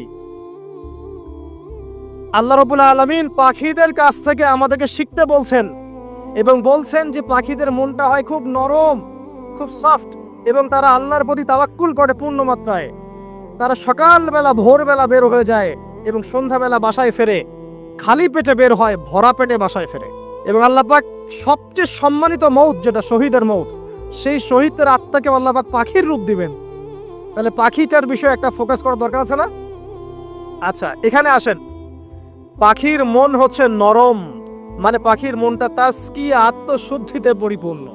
কদ আফলাহা মান যাক্কাহা, সে ব্যক্তি সফল হলো যার হৃদয়টা পবিত্র, নিষ্পাপ, নিষ্কলুষিত হলো, সে ব্যক্তি সফল হবে ইনশাআল্লাহ। একটা কাজ এখানে খেয়াল করেন, পাখিরা সকালবেলা ভোরবেলা বের হয় আর সন্ধ্যাবেলা বাসায় ফেরে। এখনকার মুসলিমদেরকে দেখবেন দুপুরবেলা ওঠে, রাত 3টায় ঘুমায়। কথা কি বুঝেন নাই? পাখির একদম ভোরবেলা উঠে যখন ফজরের আজান দিচ্ছে ঠিক তার আগ মুহূর্তে পাখির কিচিরমিচির শুনছেন, তার মানে নামাজের ওয়াক্ত প্রায় চলে যাচ্ছে। তার মানে তার আল্লাহ পাকের হুকুমের সাথেই জেগে ওঠে, সূর্য ডুবে তারা ডুবে যায়। ঠিক এরকম সুন্নত ছিল নবী সাল্লাল্লাহু আলাইহি ওয়াসাল্লামের এবং সাহাবায়ে কেরামের। আজকে 1400 বছর পর মুসলিম জাতি এই সুন্নাহ ভুলে গেছে। আর আমাদের সুন্নত দেখবেন, যদি কোনো রকম উঠেও ফেলি ফজরে, আবার 12টা বন্ধ ঘুম আরো বেশি। আর এই যুব সমাজ যারা আছো তোমরা, কেউই 3টা-4টার আগে ঘুমায় বলে আমার মনে হয় না। অলওয়েজ অনলাইনে পড়ে আছে, টিকটক নিয়ে, ফেসবুক নিয়ে, গার্লফ্রেন্ডের সাথে চ্যাটিং। পাখির মতো হতে পারলে পরে মনটা তো নরম হবে, তারপরে না তাসকিয়া অর্জন হবে। পাখির রুটিনটা কি? ভোরবেলা বের হয় আর সন্ধ্যাবেলা বাসায় ঢোকে। অতএব আমরা যদি রাসূলুল্লাহ সাল্লাল্লাহু আলাইহি ওয়াসাল্লামের সুন্নাহ মতো ওই ভোরবেলা উঠতে পারি আর আর্লি নাইট ঘুমিয়ে যেতে পারি এবং সারাদিন যদি রাসূলের সুন্নাহগুলোর উপর আমল করতে পারি, তাসকিয়া অর্জন হবে ইনশাআল্লাহ। কথা বুঝতে পারছেন? 2, পাখির মতো নরম মন লাগবে। এখনকার আমরা যারা বেঁচে আছি, আমাদের মনগুলো কঠিন। কেমন কঠিন? পাথরের মতো কঠিন। আমরা যখন দেখি একটা মাইয়াতকে নিয়ে যাওয়া হচ্ছে জানাজায়, আমাদের কোনো ফিলিংস কাজ করে না। জানাজা যাচ্ছে, জানাজায় দাঁড়িয়েও মোবাইলটা টিপাটিপি করছে। জানাজার সাথে চলছে, কোনো ফিকির নাই যে এই জানাজা আমার হবে কালকে, ওই মোবাইল টিপাটিপি করছে। আমি এমনও দেখেছি, দাফন করা হলো মাইয়াতকে, দাফন করার পরে চারপাশে মানুষজন জড়ো হয়ে গল্প করছে, ভাই আপনার ওই জমিটার কি খবর, আপনার ওইটার কি খবর, বিজনেস কেমন চলছে, চাকরির কি অবস্থা। এই যে মাইয়াতকে পাশে দাফন করলো, কোনো ফিলিংস নাই, কোনো ফিলিংস নাই। আমি আত্মশুদ্ধির কথা বলছি। আত্মশুদ্ধির জন্য আপনার মনটাকে পাখির মতো সফট নরম করতে হবে। যখন আপনি সফট নরম করবেন এবং আত্মশুদ্ধি অর্জন করবেন, তখন 2 ডানা মেলে আপনি আকাশে উঠতে পারবেন ইনশাআল্লাহ। আত্মশুদ্ধি অর্জন না করতে পারলে ডানা কেটে পড়ে যাবে, তখন আর আকাশে উঠতে পারবেন না। কোন আকাশে? ওই যে শহীদের রূহ যে আকাশে চলে গেছে, ওই আকাশ। অতএব মন কেন কঠিন হলো প্রিয় ভাই? 1 নাম্বার কারণ, আমরা শিরকের পাপে লিপ্ত আছি। 1 নাম্বার, শিরকের পাপে লিপ্ত থাকা অবস্থায় মুসলিমদের মনটা কঠিন হয়ে গেছে। আপনি কি মনে করছেন আমরা শিরক করি না? মুসলিমরাও কবর পূজা করে, দেখবেন মুসলিমরাও দেখবেন অনেক ক্ষেত্রে মাজার পূজা করছে। আমি বলিনি যে অলিয়া উলিয়ার মাজার জিয়ারত করা যাবে না, আমি কথা বলছি না। কিন্তু আপনি মৃত মানুষের কাছে আপনার ভালো মন্দ চাইতে পারেন না। কথা বুঝতে পারেন না? আমরা অবশ্যই অলিয়া উলিয়াদের কবর জিয়ারত করব। এটা আপনাকে মৃত্যুর কথা স্মরণ করাবে। তাদের একটা রব আছে, যেটাকে আমরা প্রভাব বলি, এটা আপনার মধ্যে আসবে। আমরা অবশ্যই জিয়ারত করব। জিয়ারত করতে বলেছেন নবী সাল্লাল্লাহু আলাইহি ওয়াসাল্লাম, কারণ এটা আপনাকে পরকালের কথা কি করবে? স্মরণ করাবে। ওমরা করতে যান, আল্লাহ পাক সবাইকে তৌফিক দান করুন ওমরা হজ করার এবং বড় হজ করার, আমি দোয়া করি। ওখানে সবচেয়ে সেরা যে দৃশ্যগুলো দেখা যায়, তার মধ্যে একটা রাসূলুল্লাহ সাল্লাল্লাহু আলাইহি ওয়াসাল্লামের রওজা। ওখানে গেলে চোখের পানি ঝরে না এমন কোনো মুসলিম নাই, আছে? নাই। আরেকটা সবচেয়ে মন নরম করা একটা দৃশ্য হচ্ছে জান্নাতুল বাকি, যেটা আমরা বাকিউল গারকাত বলি। যেখানে আপনি দেখবেন সাহাবায়ে কেরাম রাদিয়াল্লাহু আনহুমের কবর, যতদূর চোখ যায় তাদের কবর। কবরের কোনো মাজার নাই, সেখানে কোনো তাওয়াফ হচ্ছে না কবরকে কেন্দ্র করে, সেখানে কবরে কেউ ফুল চড়াচ্ছে না, একটা ছোট্ট পাথর দেখা যায়, খেলার কিছু না। পৃথিবীর সবচেয়ে শ্রেষ্ঠ মানুষগুলো সেখানে শুয়ে আছেন। ওখানে গিয়ে দাঁড়াবেন, দেখবেন নিজেকে তুচ্ছ বলে মনে হবে। আমি এই পৃথিবীতে আর কি করছি? সেরা মানুষগুলি মাটির নিচে, আমি এখানে কি করছি? তো দেখুন প্রিয় ভাইরা, অবশ্যই ওলিয়া উলিয়াদের কবর জিয়ারত করবে, কিন্তু মৃত ব্যক্তি আপনার কল্যাণ করতে পারবে? অকল্যাণ করতে পারবে? তারা আল্লাহর কাছে সুপারিশ করতে পারবে আল্লাহ পাক যখন তাদেরকে অনুমতি দিবেন। তারপরে আল্লাহ পাক যখন অনুমতি দিবেন, তখন নবী সাল্লাল্লাহু আলাইহি ওয়াসাল্লাম সুপারিশ করবেন, ওলিয়া উলিয়াগণ করবেন, আলেম ওলামা করবেন, শহীদগণ করবেন, হাফেজে কোরআন করবে, অনেকেই করবেন ইনশাআল্লাহ। আল্লাহ পাক আমাদের তাকদীরে এইসব সুপারিশ নসিব করুন বলি না আমি। মুসলিমরা আজকে শিরিক করছে অনেক ক্ষেত্রেই। দেখবেন হাতে একটা এই যে বালা পরে আছে, খুলে না। কেন খোলেন না ভাই? বলে যে এটা খুললে যদি রোগ হয়। রোগ দেওয়ার মালিক কে? ওই বালা না আল্লাহ? এই যে আপনার বিশ্বাস জন্মে নিয়েছে, এই যে বিশ্বাসটা জন্মিয়েছে আপনার হাতের উপরে, এই বালার উপরে, এটাই শিরক, এটাই শিরক। যদি আপনি বিশ্বাস করেন যে এটা হাতে থাকলে আপনি সুস্থ থাকবেন, হাত থেকে খুলে পড়ে গেলে আপনি আর বাঁচবেন না, এই যে কল্যাণ অকল্যাণের মালিক আপনি কাকে করলেন? ওই বালাকে করেছেন, আল্লাহকে করেন নাই। এখানে শিরক হয়ে গেছে, খুবই সূক্ষ্ম শিরক। আপনি নামাজ পড়ছেন মনে করেন, এখন কিছু মানুষ আসলো, এখন দেখছেন যে হুজুর তো আমার নামাজ দেখছে, নামাজটা খুব সুন্দর করে পড়ার চেষ্টা করলেন, লম্বা নামাজ, সেজদা গিয়ে আর উঠছেন না, খুব সুন্দর নামাজ পড়ছেন। এই যে মানুষকে দেখানোর জন্য নামাজটা পড়ছেন, এটা শিরক। এটা কি? এটাও শিরক। এই যে গণক বসে আছে রাস্তার পাশে, দেখবেন টিয়া পাখি নিয়ে তারপরে যে কাগজ নিয়ে আসেন ভাই ভাগ্য পরীক্ষা করে দেই। আরে ভাই, তুমি যদি মানুষের ভাগ্যই পরীক্ষা করতে পারবা, তো তুমি রাস্তার পাশে কেন? তোমার ভাগ্য কেউ পরীক্ষা করেনি কখনো? এতটুকু কমন সেন্স আমাদের নাই? ও যদি আমার ভালো মন্দ করতে পারে বা ভবিষ্যৎ বলতে পারে, তাহলে ও রাস্তার পাশে বসে আছে কিছু? ওর তো প্রাইম মিনিস্টার হওয়ার কথা, ওর তো ইলেকশন করার কথা।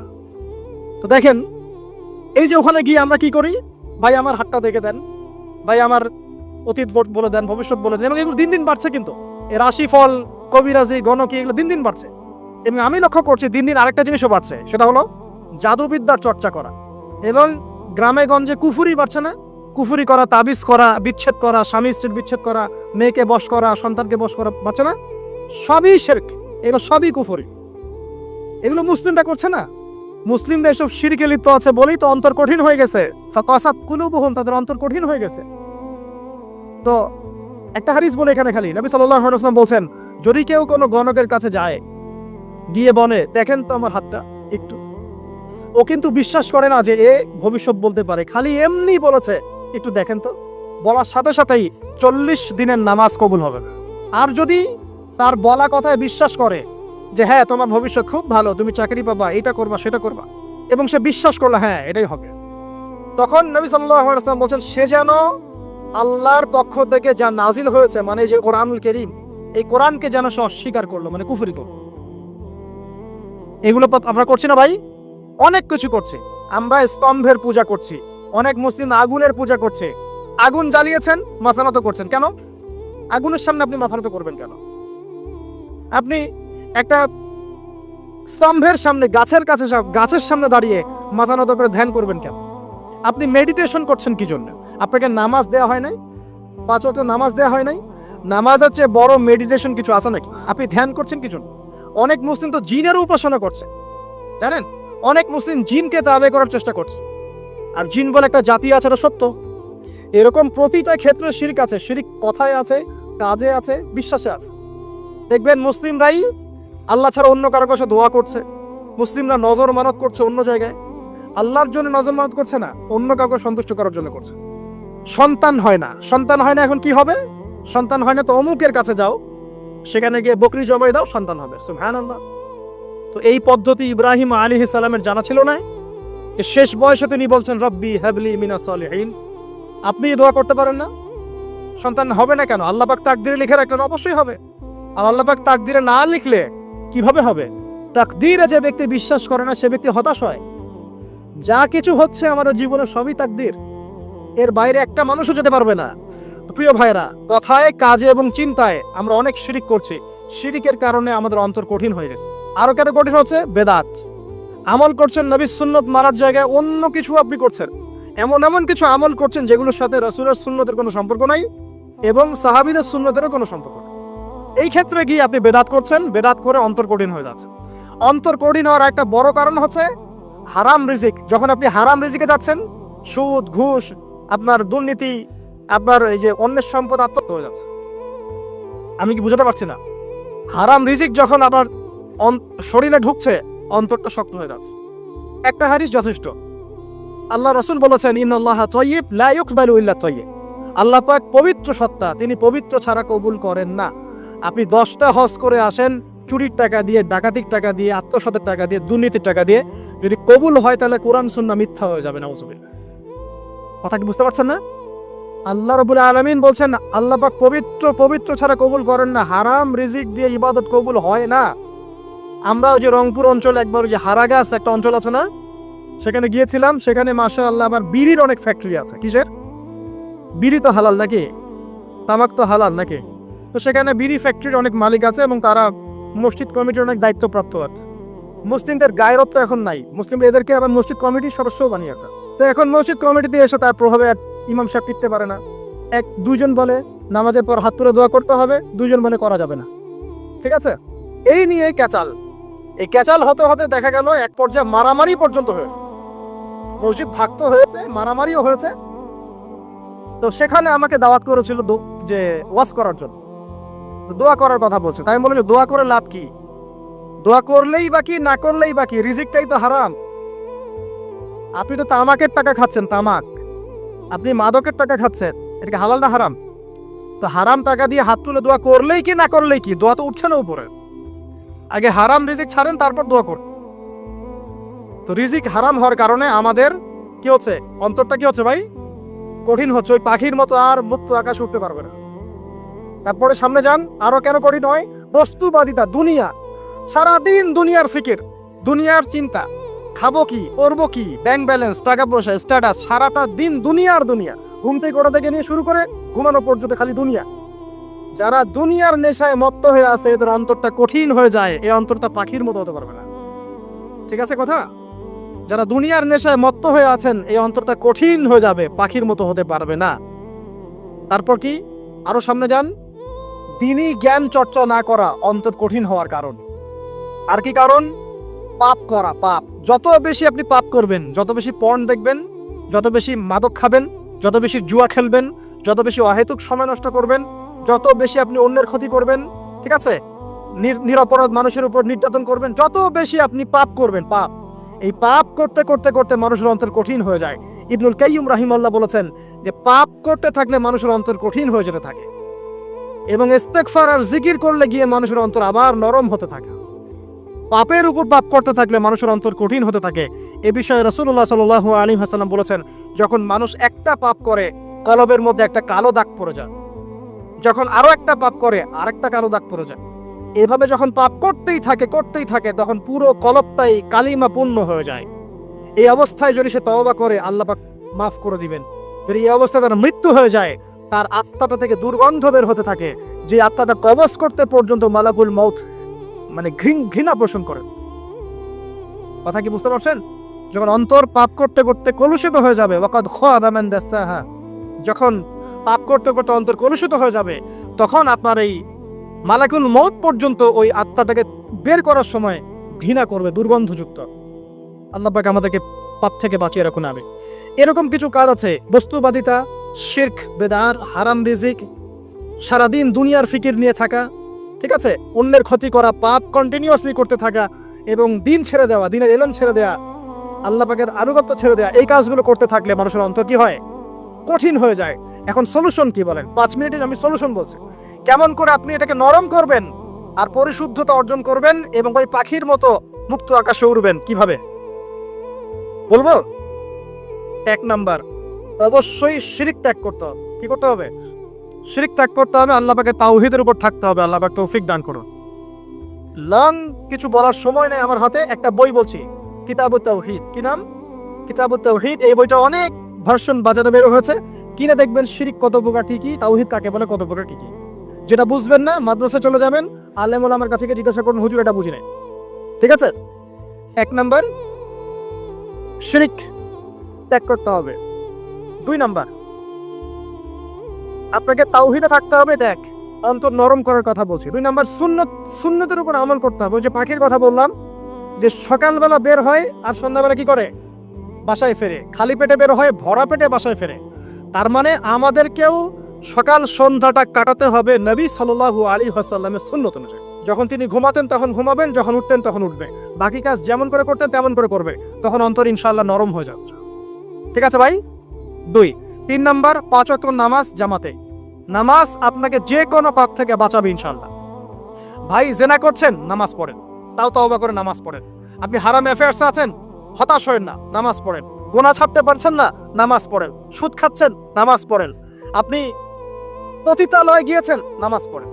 বেপরদা চলছেন, তাও নামাজ পড়েন। আপনি অন্যের হক নষ্ট করেছেন, তাও নামাজ পড়েন। যে পাপই করেছেন, নামাজটা পড়েন। নামাজ আপনাকে সমস্ত পাপ থেকে বাঁচিয়ে রাখবে ইনশাআল্লাহ।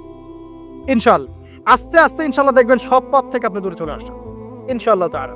3 নাম্বার নামাজ। 4 নাম্বার, বেশি থেকে বেশি, ভাই শোনেন, বেশি থেকে বেশি পরকালের ফিকির করবেন। খালি পরকালের চিন্তা করবেন যে আমাকে মৃত্যুবরণ করতে হবে, কবর যেতে হবে, পুলসিরাত পার হতে হবে, আল্লাহর সামনে দাঁড়াতে হবে। যত বেশি আপনি আল্লাহর ফিকির করবেন, পরকালের ফিকির করবেন, আপনার মনটা নরম হয়ে যাবে ইনশাআল্লাহ, মনটা শক্ত হবে না। 5 নাম্বার, মানুষের সাথে খুব বেশি মেলামেশা করবেন। মানুষের সাথে খুব বেশি মেলামেশা করলে ইবনুল কাইয়্যিম রাহিমাহুল্লাহ বলেছেন অন্তর কঠিন হয়ে যায়। কারণ মানুষ আপনাকে গীবত করাবে, হ্যাঁ, মানুষ খারাপ কাজে নিয়ে যাবে, বেফাস কথাবার্তা বলবেন, হয়তো বেফাস কাজ করবেন, ফুজুল কি বাদ করবেন, এগুলো করতে গিয়ে আপনি দেখবেন অন্তর কঠিন হয়ে গেছে। এত বেশি মানুষের সাথে মেলামেশার দরকার নাই, প্রয়োজন যতটুকু অতটুকু করবে। ঠিক আছে, আল্লাহ পাক তৌফিক দান করুন, আমিন। কয়টা বললাম? 5, 6। আমার সবচেয়ে প্রিয় নসিহত, প্রত্যেক দিন মিনিমাম 1 ঘন্টা করে কোরআন তেলাওয়াত করবেন বুঝে। আমি বলিনি না বুঝে করলে কোনো নেকি হবে না, প্রত্যেক হরফে 10 নেকি হবেই হবে, কিন্তু আপনি করবেন বুঝে ইনশাআল্লাহ। যখন বুঝে আপনি প্রত্যেক দিন 1 পারা করে বা 1 ঘন্টা করে কোরআন তেলাওয়াত করবেন, আপনার কলিজা, আপনার কলব নরম হতে বাধ্য এবং আপনার অন্তরে আল্লাহ নূর নেমে আসবে ইনশাআল্লাহ। দেখবেন আপনার কলব থেকে সমস্ত এই যে পঙ্কিলতা, কলুষতা ইনশাআল্লাহ চলে যাবে ইনশাআল্লাহ তাআলা। দুটো জিনিস অন্তরকে পবিত্র করে ফেলে, এক হচ্ছে কোরআন তেলাওয়াত, আর এক হচ্ছে বেশি থেকে বেশি আল্লাহর জিকির এবং ইস্তেগফার। তো কোরআন তেলাওয়াত বাড়িয়ে দেন, আল্লাহ পাক সবাইকে কোরআন তেলাওয়াত করার তৌফিক দান করুন, আমিন। যারা শেখেন নাই আজকে ওয়াদা করেন যে কোরআন আপনারা বিশুদ্ধ করে পড়া শিখবেন, ওয়াদা করেন। আগামী রমজান আসার আগেই 1 খতম দেওয়া চাই, পারবেন? এবং কোরআনের চর্চা বাড়িয়ে দিবেন, প্রত্যেক দিন কিছু করেন না করেন কোরআন তেলাওয়াত করতে হবে, ঠিক আছে? আল্লাহ পাক তৌফিক এনায়েত করুন, আমিন। আর বুঝে পড়ার চেষ্টা করবেন। একটা সহজ তাফসীর বলে দেই, মারিফুল কোরআন বাসা আছে না? মারিফুল কোরআন তাফসীর ইবনে কাসির বাসায় নাই, জালালাইন বাসায় নাই, কিনেন। সারাদিন তো অনেক টাকা পয়সা খরচ করছেন, 3টা তাফসীর কিনেন, জালালাইন কিনেন, মারিফুল কোরআন কিনেন, ইবনে কাসির কিনেন, বাসায় গিয়ে পড়া শুরু করেন। পারবেন না? যে একটা বুঝবেন না, ওলামা কেরামের কাছে যাবেন, গিয়ে বলবেন হুজুর এটা বুঝি নাই, বুঝাই দেন। নিজে নিজে ব্যাখ্যা করতে যাবেন না, ব্যাখ্যা করলে দেখবেন এক যে পণ্ডিত বেরোছে, কিছু পণ্ডিত কোরআন পড়ে বলে কোরআনই মানি হাদিস মানি না, এরকম পণ্ডিত দেখেন নাই? কোরআনই মানি হাদিস আর মানি না, কারণ আল্লাহ নাকি নাউজুবিল্লাহ কোরআনে নাকি আল্লাহ পাক হাদিস মানতে বলে নাই, ও নাকি পায় না। এই জন্য দেখলাম সুবহানাল্লাহ নামাজ পড়তেছে, কোরআন থেকে নামাজ পড়তেছে, হাদিসের কোনো হেদায়েত নিবে না। মানে কিরকম যে হাত আবার ঠিকই বাঁধতেছে, হাত বাঁধতেছে, রুকু করতেছে, সেজদা করতেছে, এগুলো আবার কোথায় পাইলো আল্লাহ ভালো জানে। হাত এভাবে বাঁধতেছে, এভাবে হাতটা বাঁধা কোরআনে কোথায় আছে আমি পাইলাম না কোথাও, ঠিক আছে? হাদিস ছাড়া কি এগুলো আসবে? হাত বাঁধ, সেজদায় গিয়ে সুবহান রাব্বিয়াল আ'লা বলছে না, বলছে আসলামতু লিরাব্বিল আলামিন, এটা কোরআন থেকে বলছে। অথচ নবী সাল্লাল্লাহু আলাইহি ওয়াসাল্লাম হাদিস থেকে বলছেন সুবহান রাব্বিয়াল আ'লা, সুবহুন কুদ্দুসুন রব্বুল মালাইকাতি ওয়ার রূহ, সুবহানাকাল্লাহুম্মা রাব্বানা ওয়া বিহামদিকা আল্লাহুম্মা ইগফির। এগুলো নাই, ও বলছে আসলামতু লিরাব্বিল আলামিন, মানে কোরআন মানি হাদিস মানি না। এত বেশি পণ্ডিত হওয়ার দরকার নাই, এরা হচ্ছে ইচরা পাকা টাইপের পণ্ডিত। ওমর রাদিয়াল্লাহু আনহুর যুগে বেঁচে থাকলে এদেরকে পিটাই সোজা করে ফেলাইতে। ইসলামী শুরু করছে, কোরআন মানি হাদিস মানি না। আল্লাহ পাক কোরআনে বলছে ওয়া মা আতাকুমুর রাসূলু ফাখাযু, রাসূল যা দিয়েছেন তা গ্রহণ করো, ওয়া মা নাহাকুম আনহু ফানতাহু, রাসূল যা নিষেধ করছেন দূরে থাকো। রাসূল যা দেন সেটা হাদিস না, রাসূল যা দেন সেটা সুন্নাহ না, সুন্নাহ তো সে মানেই না, আলটিমেটলি সে কোরআনই মানে না। তো আসল কথা হচ্ছে এইসব ফেতনা থেকে বেঁচে থাকবেন, কোরআন তেলাওয়াত বাড়িয়ে দেন। কয়টা বলছি? 5টা 6টা। 7 নাম্বার, বেশি থেকে বেশি ইস্তেগফার সারাদিন পড়বেন, আস্তাগফিরুল্লাহ ওয়া আতুবু ইলাইহি, আস্তাগফিরুল্লাহ ওয়া আতুবু ইলাইহি, আস্তাগফিরুল্লাহাল্লাযী লা ইলাহা ইল্লা হুয়াল হাইয়ুল কাইয়্যুম ওয়া আতুবু ইলাইহি। প্রত্যেকদিন পড়তে হবে 100 বার করে। কতবার করে? 100 বার। 8 নাম্বার, বেশি বেশি আল্লাহর জিকির, চলতে ফিরতে জিকির, সুবহানাল্লাহ, আলহামদুলিল্লাহ, লা ইলাহা ইল্লাল্লাহ, আল্লাহু আকবার, লা হাওলা ওয়ালা কুওয়াতা ইল্লা বিল্লাহ। বলবেন হাসবুনাল্লাহু ওয়া নি'মাল ওয়াকিল, ঠিক আছে? সুবহানাকাল্লাহুম্মা রাব্বানা ওয়া বিহামদিকা আল্লাহুম্মা ইগফিরলি, সুবহানাল্লাহি ওয়া বিহামদি আদাদা খালকি ওয়া রিদা নাফসি ওয়া জিনাতা আরশি ওয়া মিদাদা কালিমাতি। যত জিকির আছে সব করবেন, জিকির বাড়াবেন। যত জিকির বাড়াবেন অন্তর পরিশুদ্ধ হবে ইনশাআল্লাহু আযজা ওয়া জাল। কয়টা বলছে? 8। আর 2টা বলি, 9। অন্যের হক নষ্ট করবেন না। অন্যের হক নষ্ট করলেই মন কঠিন হয়ে যাবে। অন্যের হক নষ্ট করবেন না, বরং মানবতার কল্যাণে কাজ করেন।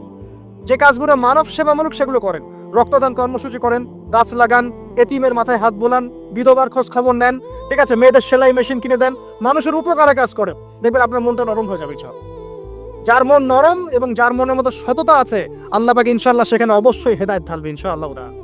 আর 10 নম্বর সবচেয়ে শেষ হচ্ছে যে কবর জিয়ারত করবেন বেশি বেশি করে, এবং নিজের মৌতের কথা স্মরণ করে আল্লাহর কাছে বেশি বেশি দোয়া করবেন। কি দোয়া করবেন?